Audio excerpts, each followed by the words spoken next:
வணக்கம் மக்களே. கண்ணீர் விடவா இல்லை கத்தி அளவா? சரிங்களா, அதுதான் இந்த வீடியோவோட டாபிக். என்ன ப்ரோ ஆச்சு அப்படின்னா, ஒரு பையன் ஒரு பொண்ணை பிரிஞ்சுட்டாங்க. ஓகேவா, பிரிஞ்சுட்டு இப்போ எவ்வளோ வருத்தப்பட்டு இருக்கான், எவ்வளோ கஷ்டத்தில் இருக்கான் அப்படிங்கிறது தான் இந்த வீடியோ. என்னாச்சு அப்படின்னா, 2014 2 பேர் காலேஜ் செய்கிறாங்க. ஒரு பையன் ஒரு பொண்ணு. ஓகேவா, வேற வேற பிளேஸ், வேற வேற இடம். ஆனால் 2 பேரும் ஒரே காலேஜில் மீட் பண்ணுறாங்க. பார்த்தோன்னே 2 பேத்துக்கு லவ் பத்திக்குச்சுன்னு சொல்லலாம். ஆனால் அந்த பொண்ணும் சரி இந்த பையனும் சரி கடைசி வரைக்கும் காலேஜ் முடிக்கிற, அதாவது 2019 14 ஜாயின் பண்ணி 19 காலேஜ் முடிக்கிறாங்க. அந்த கொரோனா முடிகிற வரைக்குமே 2 பேருமே லவ் சொல்லலைங்க. ஓகேவா, நல்லாவே போயிட்டு இருந்திருக்கு. ஆனால் 2 பேருக்கு லவ் சொல்லாமல், ஆனால் நல்ல ஃப்ரெண்டுங்க, நல்லா புரிஞ்சுக்கங்க. லவ்வை தான் 2 பேர் சொல்லிக்கல. ஆனால் இந்த பொண்ணும் சரி இந்த பையனும் சரி ரொம்பவும் திக் ஃப்ரெண்ட்ஸ்ன்னு சொல்லலாம். ஆனால் லவ் சொல்லிக்கல. ஓகேவா, என்ன ஆகுது அப்படின்னா 2019 காலேஜ் முடிக்குது.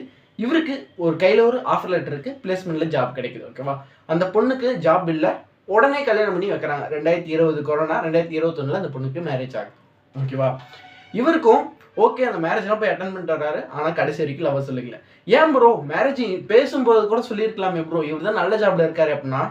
பொதுவாக இந்த சவுத் சைடில் இருக்க பொண்ணுங்களுக்கு லவ்வை தாண்டி அவங்க வீட்டில் இருக்க பயம்னு சொல்ல முடியாது. எப்படி சொல்றது, வீட்டில் இருக்கவங்க மேலே கொஞ்சம் மரியாதை அதிகம்னு வச்சுக்கோங்களேன். அந்த மாதிரி மரியாதை காட்டினால ஓகே அந்த பையனை காட்டுறாங்க, நான் அவனே கல்யாணம் பண்ணிக்கிறேன் அப்படிங்கிற மாதிரி கல்யாணம் பண்ணிட்டாங்க. கல்யாணம் பண்ண பையன் சும்மா ஒரு டம்மி பீஸில் நல்லா ரெவன்யூ மேட் பண்ணிட்டு இருக்கவன் கிட்டத்தட்ட 4 லட்சம் பக்கம் ஒரு ஏஜென்சி வச்சு ரெவன்யூ மேட் பண்ணுற ஒரு பர்சனுக்கு தான் கல்யாணம் பண்ணி கொடுத்துருக்காங்க. ஓகேவா, பொண்ணு வீட்லேயுமே எஸ்பிஐயில் வேலை செய்கிற மேனேஜர். ஓகேவா, பொண்ணு வீட்டில் அவங்க அப்பா எஸ்பிஐ மேனேஜராக இருக்காரு. பையனும் நல்ல ரெவன்யூ ஜென்ரேட் பையனுக்கு தான் கல்யாணம் பண்ணிட்டு இருக்காங்க. ஓகேவா, அது பிரச்சனை இல்லை. கொஞ்சம் கொஞ்சமாக தான் அந்த பையனை பற்றி தெரிய வருது. அந்த பையன் ஆக்சுவலி ஒரு கே. ஓகேவா, இந்த பொண்ணு கூட கல்யாணம் ஆகி கிட்டத்தட்ட 1 வருஷம் ஆக போதான். அந்த பொண்ணு கூட இவன் கிட்டத்தட்ட 6 டைம் தான் ரிலேஷன்ஷிப்பில் இருந்திருக்காங்க. 6 டைம் தான் இவங்க ஒன்றா இருந்திருக்காங்க.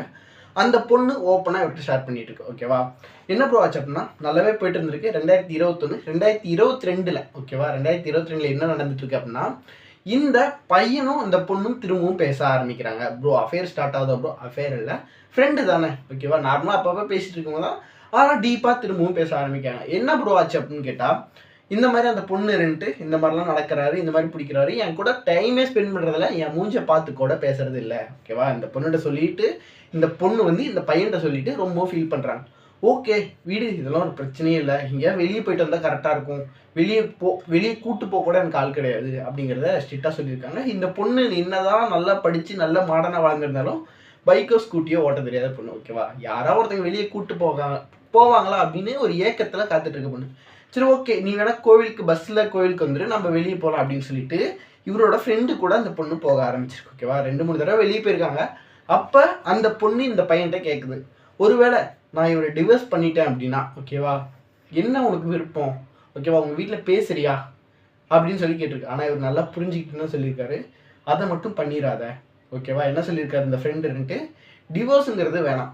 ஓகேவா, டிவோர்ஸ் நீ பண்ண அப்படின்னா என் ஃப்ரெண்டோட லைஃப் போச்சு, நான் ரொம்ப ஃபீல் பண்ணுவேன். ஓகேவா, உன் கூட அவர் என்ன நினச்சிட்டு இருக்காருன்னா, அந்த பையனும் வாழ்க்கையும் கிடைக்கக்கூடாது இல்லை, அவன் கேவாக இருந்துட்டு போகிறான், நாசமாக இருந்துட்டு போகிறான். அந்த பையனோட லைஃப்பையும் வச்சிருக்காரு, இந்த பொண்ணோட லைஃப்பையும் வச்சிருக்காரு. ஓகே டிவோர்ஸ்லாம் கொடுக்காத, அவங்க கூட அட்ஜஸ்ட் பண்ணி வாழ ஆரம்பி அப்படின்னு சொல்லியிருக்காரு. ஓகேவா, அதோட சேர்ந்துட்டு அந்த பொண்ணு இந்த பையனுக்கு பேசுறதும் இல்லை, மெசேஜ் பண்ணுறதும் இல்லை, எந்த ஒரு கான்டாக்டுமே இல்லை. ஓகேவா, ரீசெண்டாக அவங்க காலேஜ் முடித்த எல்லாரும் ஒரு மீட்டப் பண்ணலாம் அப்படின்னு சொன்னப்போ ஓகே இந்த பொண்ணு கால் அடித்து பார்த்துருக்காங்க, கால் எடுக்கலை. உடனே அவங்க ஹஸ்பண்டுக்கும் கால் அடிச்சுட்டு பார்த்துருக்காங்க, அவருமே இவரோட காலை அட்டன் பண்ணல. ஆனால் இந்த 2 பேரும் ஃப்ரெண்டுன்னு சொல்லலை, இந்த பொண்ணோட வீட்டுக்கே போயிட்டாரு. பொண்ணோட வீட்டுக்கு போனால் சரியான சாக்கு. என்ன ப்ரோ சொல்கிறீங்க அப்படின்னு கேட்டால், அந்த பொண்ணோட வீட்டுக்கு போனால் அந்த பொண்ணோட ஃபோட்டோ மாட்டி பொட்டு வச்சு மாலை போட்டிருக்காங்க. ப்ரோ என்ன ப்ரோ சொல்கிறீங்க அப்படின்னு கேட்டால், ஒரே ஒரு ஆறுதல், அவன் ஹஸ்பண்ட் ஆறுதலாக இல்லை அப்படின்னாலும் வீட்லேயும் அந்த பொண்ணு சொல்லியிருக்கு, நீங்கள் அவங்க கூட தான் வாழணும்னு வீட்லேயும் சொல்லியிருக்காங்க.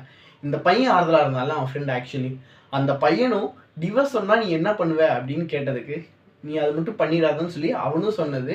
இந்த பொண்ணு ஒரு 2-3 வாரம் டிப்ரெஷன்லேயே இருந்திருக்கு. அதுக்கப்புறம் இறந்து போயிட்டாங்க. அந்த இறப்புக்கு இவர் காரணம் இல்லை அப்படின்னாலும் இவர் தான் இன்னும் ஸ்டில் ஓகேவா, இவர் இன்னுமே மேரேஜ் பண்ணாமல் அந்த பொண்ணு நினச்சி வீட்டில் பொண்ணு பார்க்குறேன்னு சொல்கிற நேரத்துலாம் இவர் என்ன பண்ணுறாரு அப்படின்னா, இல்லை வேணாம் இப்போதைக்கு வேணான்னு தள்ளி போட்டு இவருக்கு கிட்டத்தட்ட 30 வயசுக்கு மேலே ஆகிட்டுருக்கு. ஓகேவா, இவர் கிட்டத்தட்ட 30 வயசுக்கு மேலே ஆயிடுச்சு, இன்னமும் கல்யாணம் வேணான்னு சொல்லிட்டு இருக்காரு. ஸோ அந்த பொண்ணு நினச்சி ரொம்பவும் ஃபீல் பண்ணி டிப்ரெஷனாக என் கூட கிட்டத்தட்ட அழுகாத குறையாக பேசினார். இவர் பண்ண ஒரே தப்பு, அந்த பொண்ணை டிவோர்ஸ் பண்ணுற சொல்லியிருக்கல, இவர் பக்கத்தில் போல்டாக நின்று ஏற்றுருக்கணும். பட் நான் ஏற்றுருக்கலாமே பிரதர் அப்படின்னு கேட்டேன். இல்லை ப்ரோ, அவர் என்ன சொன்னார் அப்படின்னா, என் ஃபேமிலியும் கொஞ்சம் நினச்சி பாருங்கள் ப்ரோ, எனக்கும் ஒரு தங்கச்சி இருக்கா, அவளுக்கும் நான் எல்லாம் ரெடி பண்ணணும். இதுக்கு முன்னாடி நான் எப்படி ப்ரோ டிவோர்ஸ் பண்ணி அவங்க லைஃபையும் நான் கெடுத்துடக்கூடாதுன்னு நினச்சேன் ப்ரோ. ஆனால் அது எவ்வளோ பெரிய தப்புன்னு சொல்லி இப்போ நான் ரொம்ப ரொம்ப ரிக்ரெட் பண்ணுறேன் ப்ரோ. என்னால் அதை சமாளிக்கவே முடியல. ஆக்சுவலி இவரும் நல்ல இடத்துல வேலையில் இருக்க பர்சன் தான். ஆனால் அப்போ இந்த தாட் வந்துக்கிட்டே இருக்குது ப்ரோ. இதில் என்ன பிரச்சனை அப்படின்னா, நல்லாவே போயிட்டு இருந்துச்சான். அதே மாதிரி ஒரு பொண்ணு, ஓகேவா, அதே மாதிரி ஒரு பொண்ணு காலேஜில் வந்து இவங்களோட ஜூனியராக வந்து ஜாயின் பண்ணுறாங்க. இப்போ அந்த பொண்ணு கூட பேசுகிறத என்னோட ஃப்ரெண்டு கூட பேசுகிறத நினச்சி நான் பேசிகிட்டு இருக்கேன் ப்ரோ. கொஞ்சம் அதுலேருந்து ரிலாக்ஸாக இருக்குது. இருந்தாலுமே சம்டைம் நான் தான் அவளை கொண்டுட்டணும் அப்படிங்கிற எண்ணம் எனக்குள்ளே வந்துக்கிட்டே இருக்குது ப்ரோ. என்ன பண்ணுறதே ஒன்றும் புரியல ப்ரோ அப்படின்னு சொல்லி எனக்கு இந்த வீடியோவை ரொம்ப அழுதுட்டு முடித்தார். ஓகேவா, உங்களுக்கு இதுக்கான சொல்யூஷன் ஏதாவது தெரிஞ்சால், அவர் எப்படி அதுலேருந்து ஓவர் கம் பண்ணி வரணும் அப்படிங்கிறது உங்களுக்கு தெரிஞ்சால் கமெண்டில் சொல்லுங்கள். இல்லை என்கிட்ட பர்சனலாக கூட சொல்லணுன்னா கூட சொல்லுங்கள். ஓகேவா, எனக்கே இது கஷ்டமாக இருக்குது. ஆக்சுவலி ஒரு அந்த மாதிரி சொல்லியிருக்க கூடாதான். பட் என்ன பண்ணுறது, நமக்குன்னு ஒரு ஃபேமிலி இருக்குது, அவங்களையும் பார்க்கணும் இல்லையா. சரி, ஓகேங்க, இதோட இந்த வீடியோ முடிஞ்சு. இந்த வீடியோ பற்றி உங்களுக்கு என்ன தோணுதோ அதை தாராளமாக கமெண்ட்டில் சொல்லுங்கள், நானும் தெரிஞ்சுக்கிறேன். டாட்டா.